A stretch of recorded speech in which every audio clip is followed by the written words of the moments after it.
2023년 12월 히말라야 산맥 안나푸르나 베이스 캠프에서 일어난 대형 눈사태는 전 세계를 충격에 빠뜨렸습니다.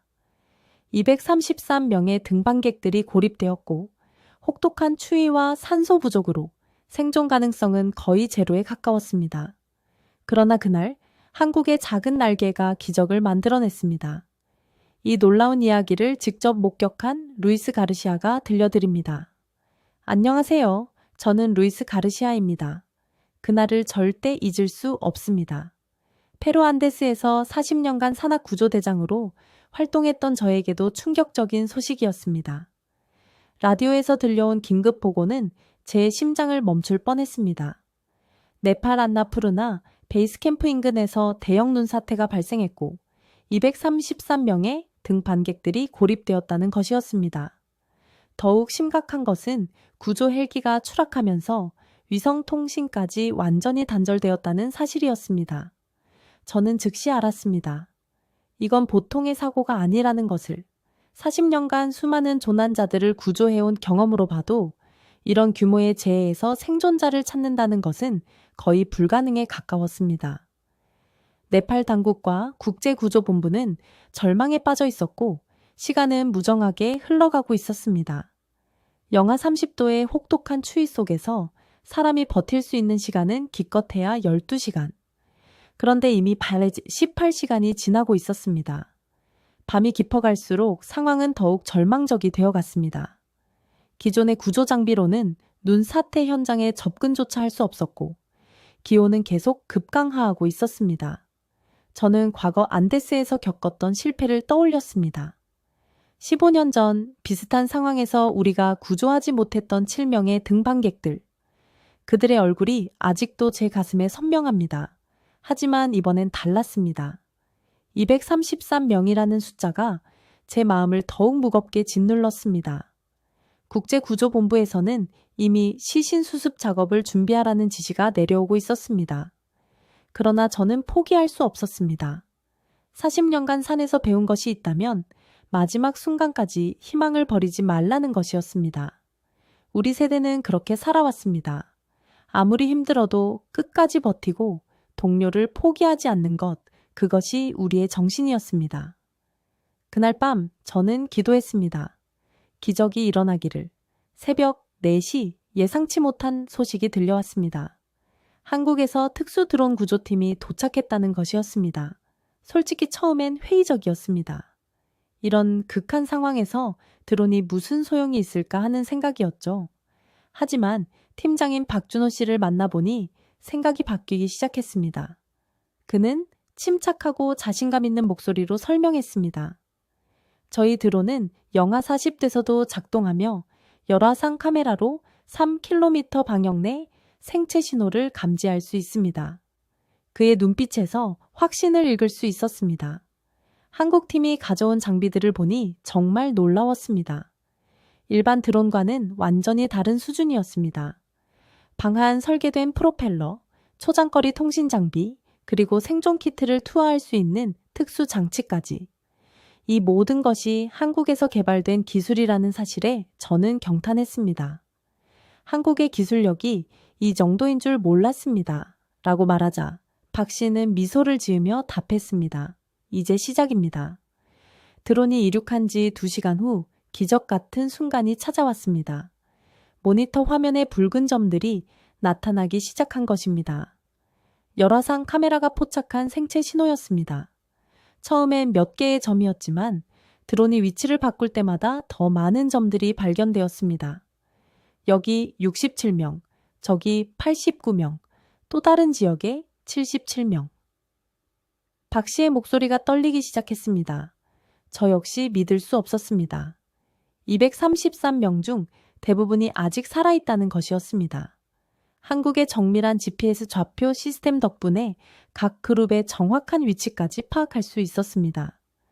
그 순간 구조본부의 분위기가 완전히 바뀌었습니다. 절망에서 희망으로, 포기에서 전력 투입으로. 네팔 당국자들도 놀라움을 감추지 못했습니다. 24시간이 지났는데도 이렇게 많은 생존자가, 저는 그들에게 말했습니다. 이것이 바로 한국의 기술력입니다. 어둠을 뚫고 생명을 찾아낸 그 붉은 점들. 그것은 단순한 기술의 승리가 아니라 포기하지 않는 인간 정신의 승리였습니다. 위치 파악은 시작에 불과했습니다.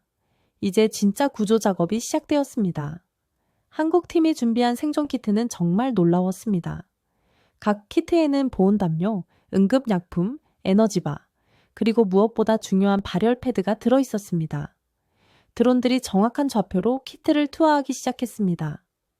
처음엔 몇 개씩 놓쳤지만 점점 정확도가 높아졌습니다. 한국팀의 조종 실력은 정말 대단했습니다. 강풍과 눈보라 속에서도 목표 지점 1m 이내로 정확하게 투하했습니다. 무정의를 통해 들려오는 생존자들의 목소리가 점점 활기를 띠기 시작했습니다. 키트를 받았습니다. 천이 올라가고 있어요. 그 순간 저는 눈물을 참을 수 없었습니다. 40년간 구조 현장에서 일해온 저도 이런 기적은 처음 보는 것이었습니다. 작은 패키지 하나하나가 생명을 살리고 있었습니다. 박 씨가 제게 말했습니다. 가르시아 씨, 이것이 우리 한국이 추구하는 기술입니다.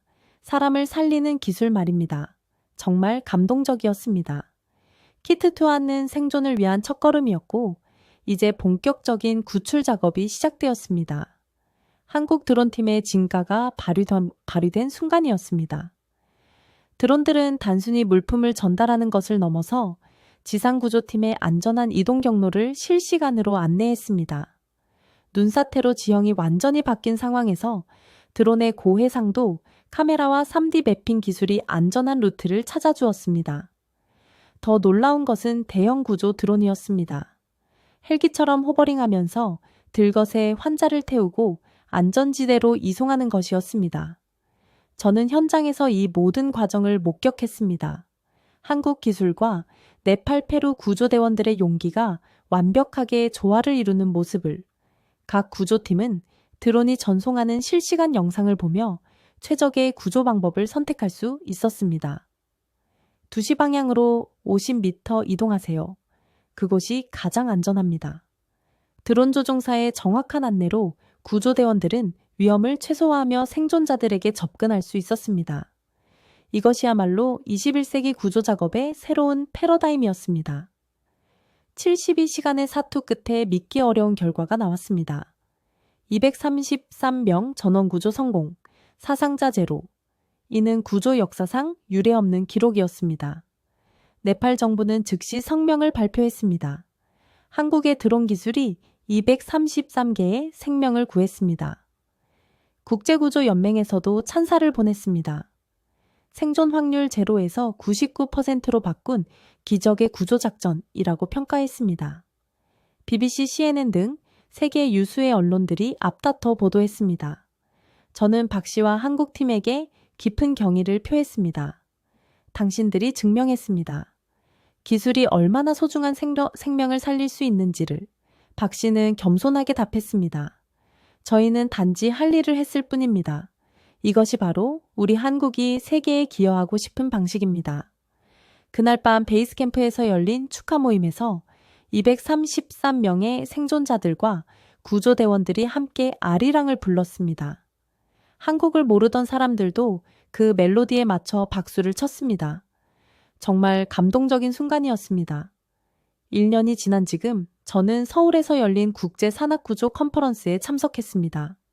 한국 정부와 기업들이 그날의 구조 기술을 전 세계와 공유하겠다고 약속했습니다. 놀랍게도 이미 15개국에 한국의 구조 드론 기술이 전수되었습니다. 박 씨와 저는 다시 만났습니다. 그리고 새로운 약속을 했습니다. 언젠가 안데스에서도 함께 구조 작업을 하자고. 가르시아 씨, 한국의 작은 날개가 전 세계 하늘을 날 수 있도록 도와주세요. 박 씨의 말에 저는 확신을 가지고 답했습니다. 물론입니다. 이제 우리는 한 팀입니다.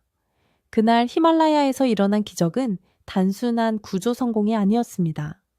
그것은 기술과 인간성이 만나면 얼마나 큰 기적을 만들 수 있는지 보여준 증거였습니다. 한국의 작은 날개가 이제는 전 세계 희망의 상징이 되었습니다. 그리고 저는 확신합니다. 앞으로도 이런 기적들이 계속 일어날 것이라고. 왜냐하면 우리에게는 포기하지 않는 마음과 끊임없이 발전하는 기술이 있기 때문입니다. 이런 감동적인 이야기가 더 많은 분들께 전해질 수 있도록 구독과 좋아요 부탁드립니다. 다음에도 여러분의 자부심을 높여드릴 수 있는 이야기로 찾아뵙겠습니다.